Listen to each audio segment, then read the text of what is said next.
Today's bite-sized episode is sponsored by AG1, one of the most nutrient-dense whole food supplements that I've come across, and I myself have been drinking it regularly for over 5 years. It contains vitamins, minerals, probiotics, prebiotics, digestive enzymes, and so much more, and can help with energy, focus, gut health, digestion, and support a healthy immune system.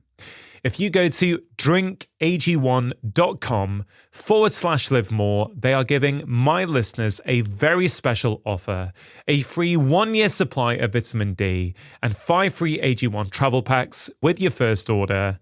See all details at drinkag1.com/live more.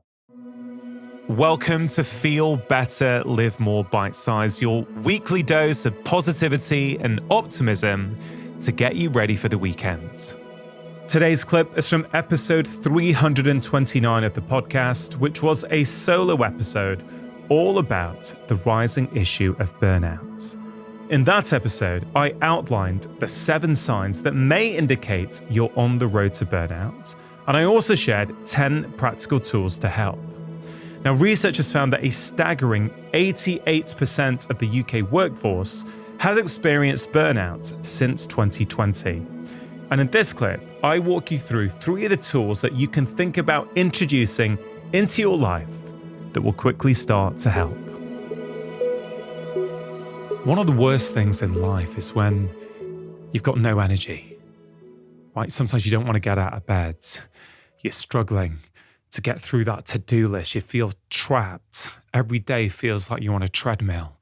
You don't have the time or really the energy to connect with your friends, with your partner, with your kids. And I got to say, I've been a medical doctor now for over 21 years. And this is one of the commonest complaints I see. People feel tired.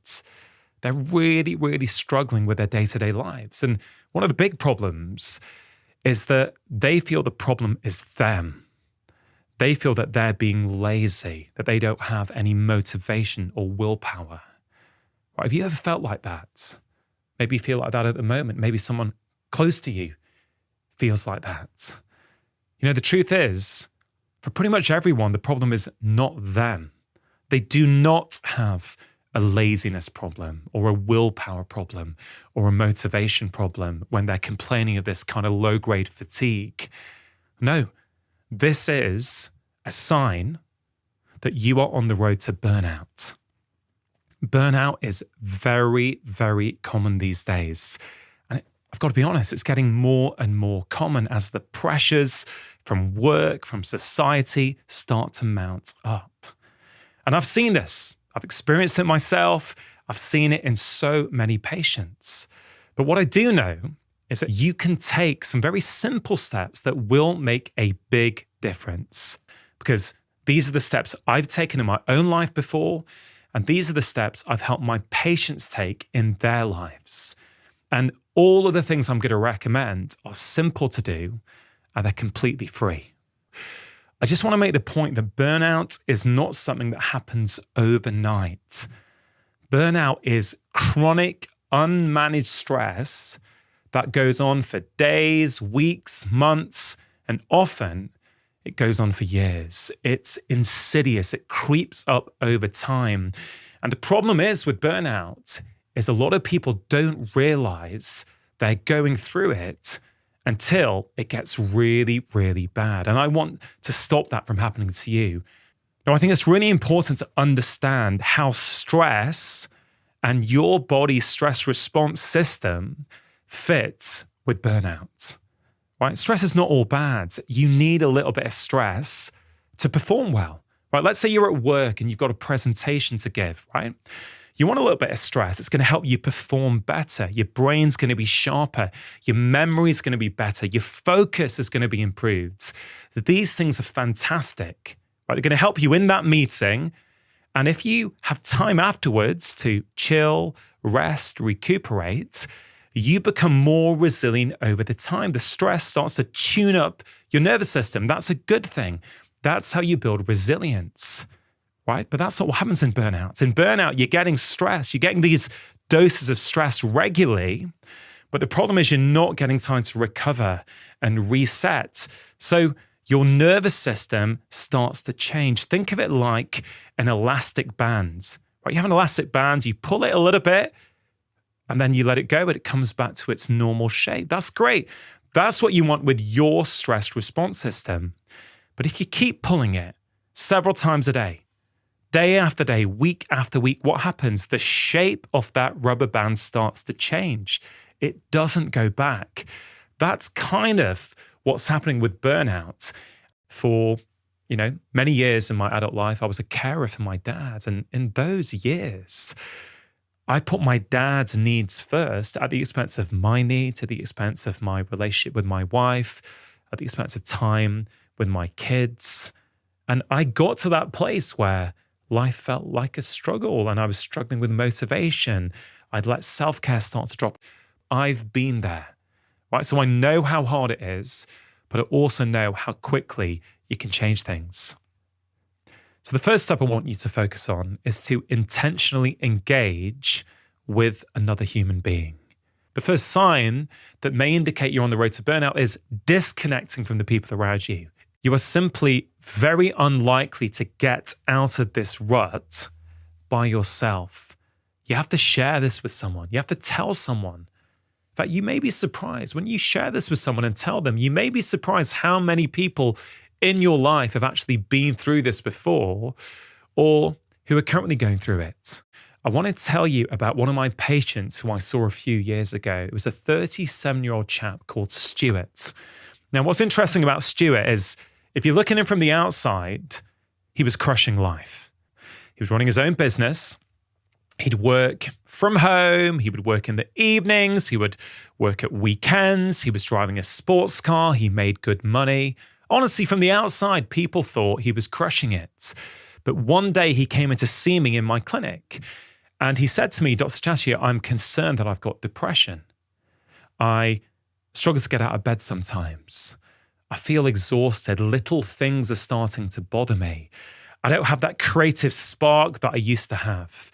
I don't want to spend time with anyone. And I'm also struggling to experience any joy in my life. Right, so I had a chat with Stuart. We ran some tests. They all came back normal. And as I started to get to know him and inquire about his life, it was really clear to me that he spent all of his time alone.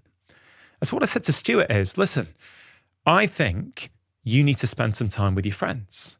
And so the prescription I gave him was, for the next 4 to 6 weeks, I want you to make sure that once a week, you see at least one of your friends in person. And when you're with them, what I want you to do is put your phone away so you're really present for that interaction. Now, I'll be honest, it wasn't the prescription Stuart was expecting from me, but it was the prescription I felt would have the most impact in his life. 6 weeks later, he comes in to see me and he feels like a different person. He bounces into the room. I say, Stuart, how are things? What's going on? He says, Doc, I feel like a completely different person. I've got energy. My mood's better. I've got my mojo back. Things are really, really good. And I said, Stuart, what happened? What's going on? And he said, Doc, what I did was every Sunday morning, I went to my local cafe, right? I'd meet up with one of my friends or a group of friends, and we'd catch up over a coffee for about an hour or so. Over the next few weeks, actually, I realized that I was never doing any sport.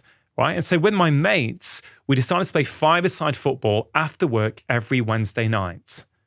That was all Stuart did. He didn't have depression. He didn't have a deficiency of a medication. And what Stuart actually had was a deficiency of friendship in his life. Now, Stuart actually had his friends around him. He was lucky. His friends lived nearby to him, but he was so busy, he never saw them. And this is a really, really common thing that I've seen over and over again. And I'll be honest, I've experienced this myself before. I've worked so hard that I've actually neglected to spend time with my friends, and it's always come at a huge cost. Now, the reason I share that story is because I want you to know just how quickly you can start to make a change.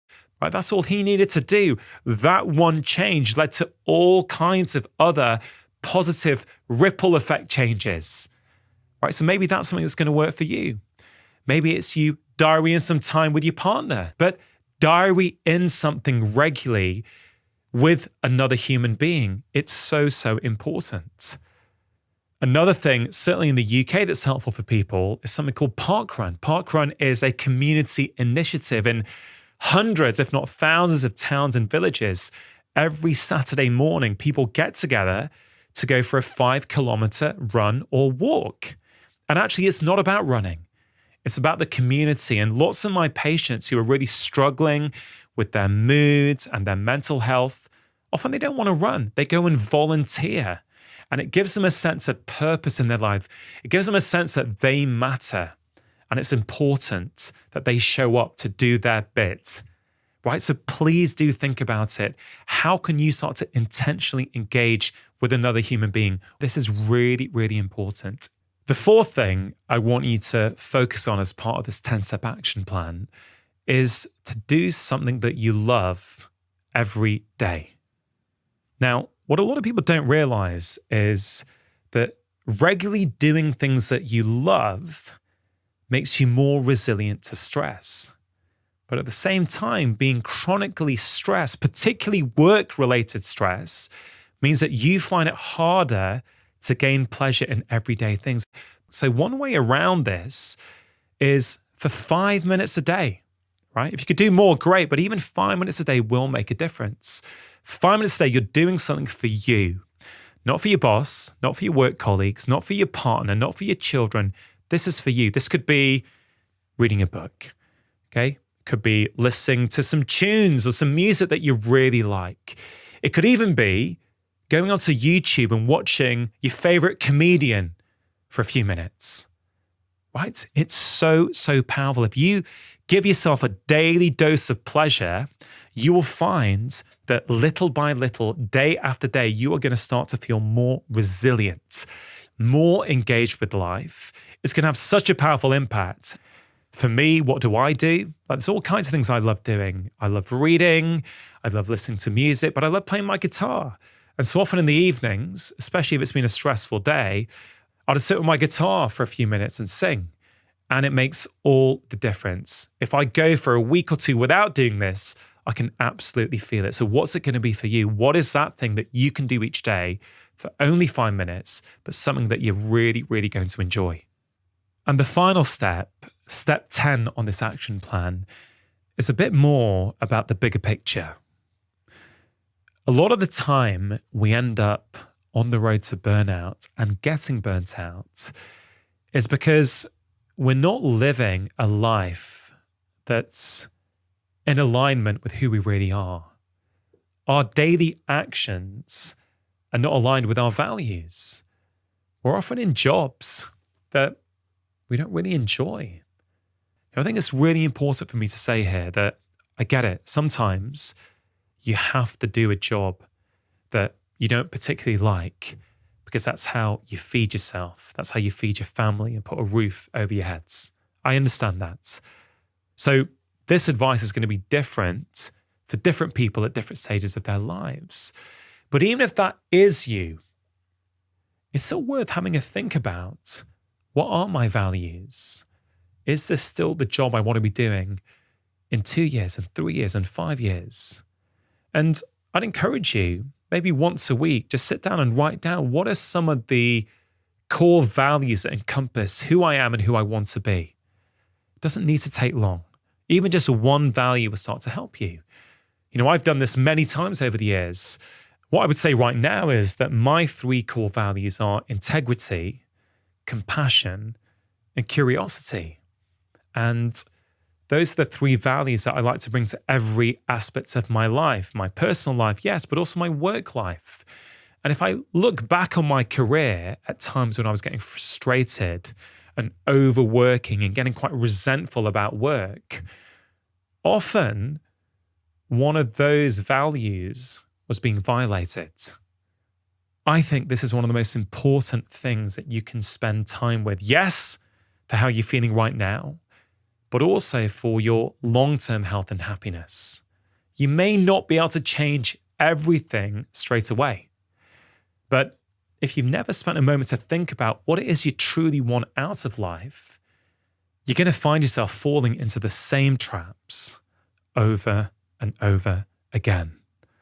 And if you're struggling with this, why not do this exercise of writing down some of your core values with a friend or maybe your partner?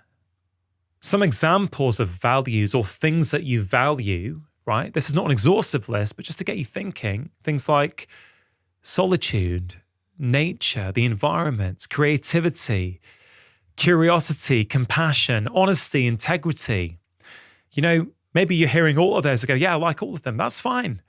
Just pick 1, 2, or 3 just to get you started. And maybe every Sunday you sit down with them and go, how much of my life this week did I live in accordance with those values?